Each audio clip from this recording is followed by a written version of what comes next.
Chief justice of India B R. Gavai ने Edinburgh law school में संवैधानिक विकसित होती हुई संहिता विषय पर आयोजित कार्यक्रम में अपने व्यक्तिगत सफर का उल्लेख किया। इस दौरान उन्होंने ये भी बताया कि कैसे वो वंचित पृष्ठभूमि से देश के सर्वोच्च न्यायिक पद तक पहुंचे।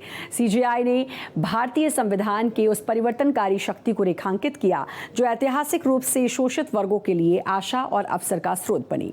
उन्होंने कहा कि भारतीय संविधान के मुख्य निर्माता डॉक्टर बी.आर. अम्बेडकर समेत कमेटी के सदस्यों ने भारतीय संविधान के निर्माण में बहुत बड़ा योगदान दिया है।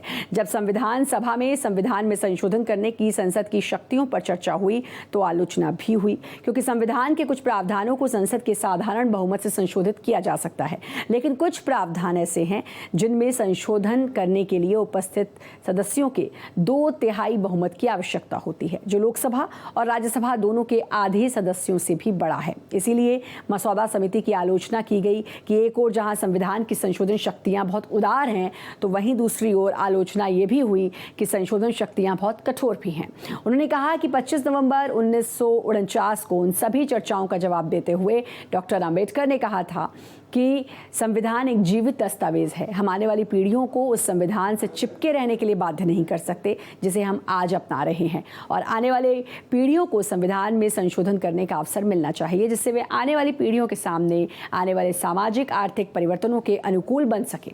सीजेआई ने कहा कि अनुच्छेद 13 के तहत एक प्रतिबंध है कि कोई भी कानून जो मौलिक अधिकारों को प्रतिकूल रूप से प्रभावित करता है कानून में टिकाऊ नहीं होगा। इसीलिए संविधान के निर्माताओं ने खुद महसूस किया कि संविधान एक विकासशील दस्तावेज होना चाहिए, ये स्थिर नहीं हो सकता, इसे जैविक होना चाहिए और इसे परिस्थितियों की मांग के अनुसार परिवर्तनों के अनुकूल होना चाहिए।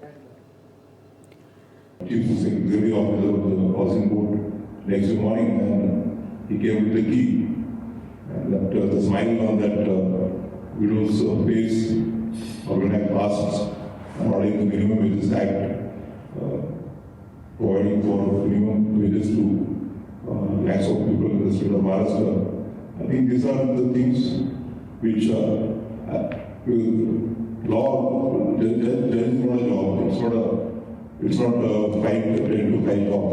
I consider it to be, and it enables you to just to do service to the society.